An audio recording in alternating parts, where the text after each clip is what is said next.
right color of clothing or the right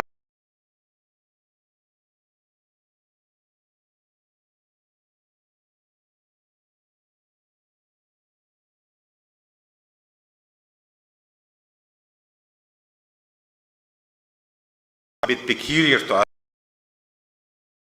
always advocated to have. Aristotle in 340 BC tie a string around the right testis. If you can't tie it, just cut off the left testis. These conception charts supported the way that you can manipulate actually the sex of your baby. The couple should have intercourse in a dry weather, on a night with full moon, after a good harvest, and when there is a north wind. I don't know how they see that. A man should wear a boot to the bed and get drunk before having sex. Take an axe to the bed. A man should hang his pants on the right side of the bedpost. A woman should lie on her right side during intercourse and have a small boy stepping on her hand. Sleep on with a small boy just before having a wedding.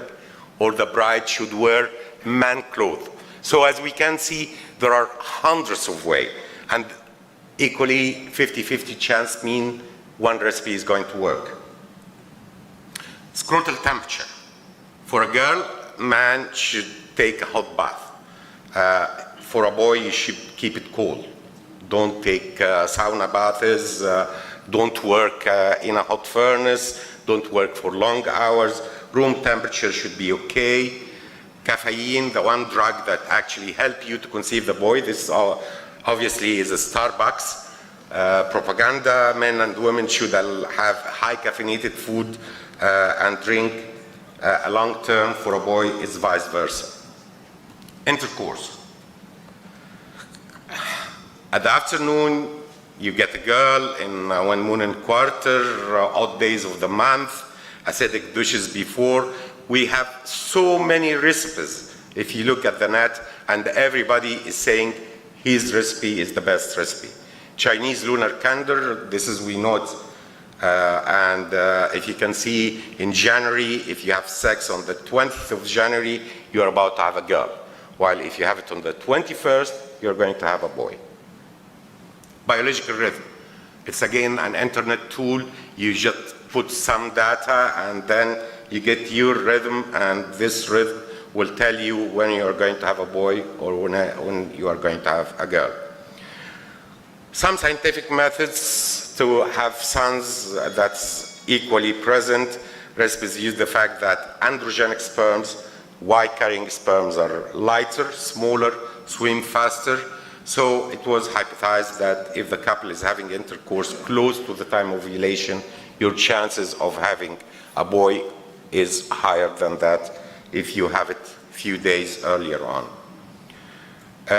Several days before, of course, X chromosomes, they thought it's stronger. We know all that women are stronger. So if you get back and have sex 3-4 days before the time of ovulation, which I don't know why, because we think that 24 hours in the sperms, the capability of sperms are much lower. Food. A woman wants a son, should have foods higher in sodium and potassium. If she wants to have a girl, have food rich in calcium and magnesium. And if you look at it, you'll find 100,000 type of food that's available on the net that will tell you eat plow and don't eat the other thing. Now, why sex selection?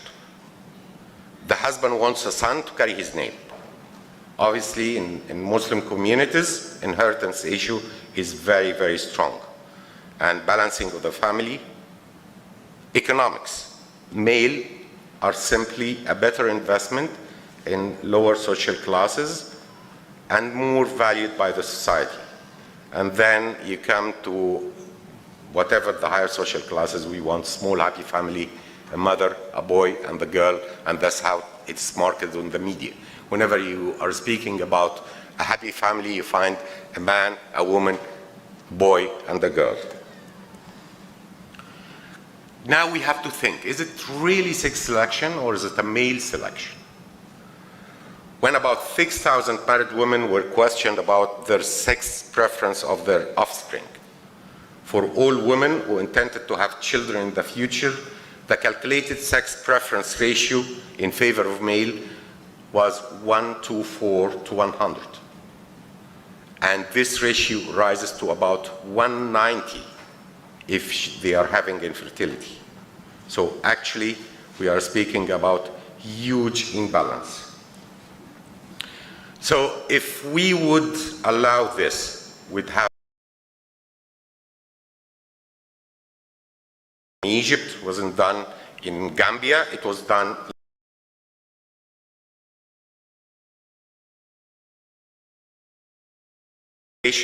sperm sorting, BGD, post-implantation, abortion, post-birth or postpartum methods, infanticide, child abandonment, and adoption. Sperm separation started in 1970, relies on a difference in Y chromosome, allowing Y chromosome to swim faster, and then use gradient, album gradient, Percol, Cefadex, and you enrich the top layer, and then you take these and do artificial insemination by them. Beam is sorting Y and X chromosome, and then you get a higher proportion of Y carrying chromosomes, and it's very costly. At the time, it was $5,000 to have this sperm sorting.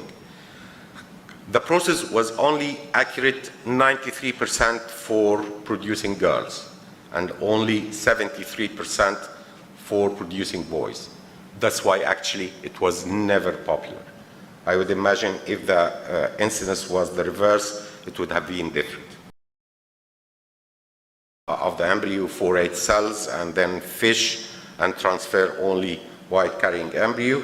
We're not speaking about CGS because this is actually another spectrum whatsoever, but this is the cheapest and the easiest for PGD. Amniocentesis.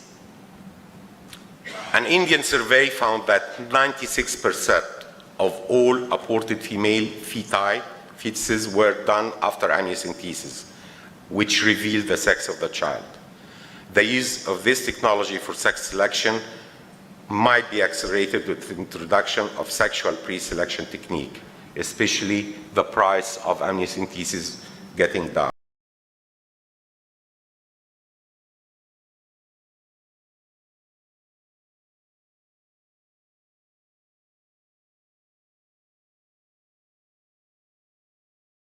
Unless there is a fear. Wait for another 2,300 years for step 2 and Edbus to introduce us to this world of assisted reproduction.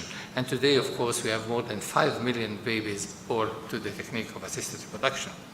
But from the beginning, there was always this dilemma: should we put too many embryos and risk the risk of having multiple pregnancies, or should we put too few and then having to face failure? How do we strike the balance right and have one single beautiful baby? Now, there are, the answer, of course, is embryo selection. And this can be done by invasive methods and non-invasive methods. And my contribution today is about non-invasive methods. But let me say something about the invasive methods, just one slide, because they are expensive, they require advanced skills, they're not foolproof because of the possibility of embryo injury, of course, undetected mosaicism and segmental aneuploidy.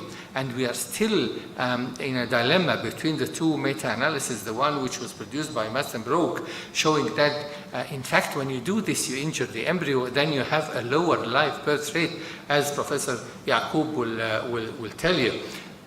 And the other meta-analysis, which was produced more recently by Dahdouh from McGill University, where they said that there's no difference when you injure your embryo, but this was only about clinical implantation rate, not even clinical pregnancy rate or live birth rates. So let us stick to the non-invasive methods then, which can be done on the basis of morphology, morphokinetics, oxygen consumption by the individual embryos, or on the basis of measuring some biochemical markers in the culture medium, or the oxidative stress to which individual embryos are subjected, and finally combination of markers. But let me say something before starting, that in this, in order to come with a method of embryo selection, it is a 3-step exercise, really. You really want to make sure that there is a difference between those who become pregnant and those who do not become pregnant using your method. Then, or actually, better even, for those who will achieve a live birth versus those who do not achieve a live birth.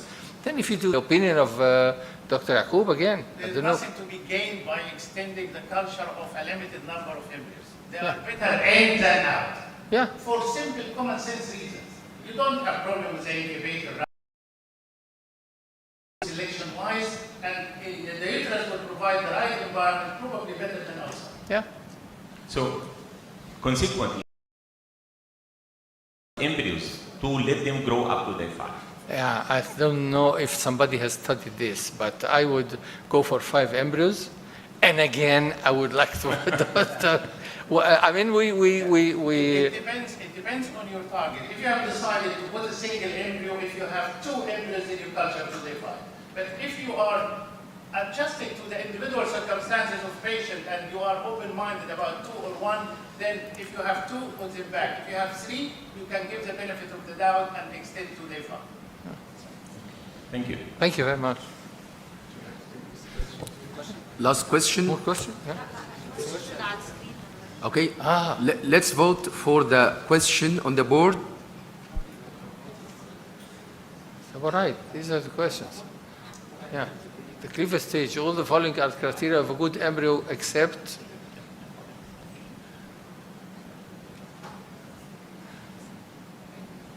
should be an easy one. At least for those who are working in assisted production. Huh?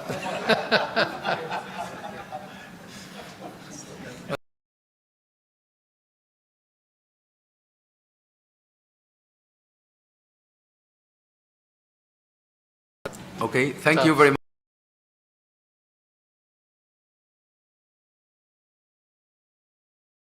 Substrate has been shown.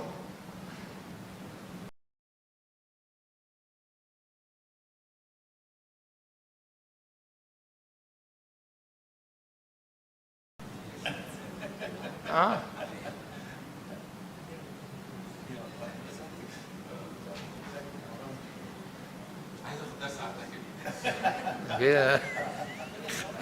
عجزنا. طيب اوكي برضه يعني it's none of the above. Yeah. Next question then. The final one. Prospective randomized studies برضه have shown that the following is the best method of embryo selection and assisted reproduction.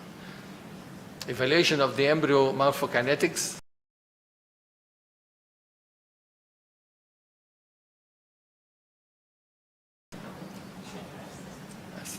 But assisted pattern recognition, measure oxidative stress, or none of the above.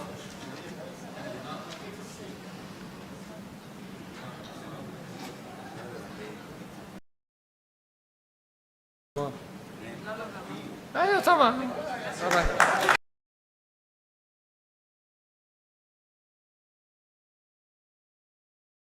Time with 15 minutes.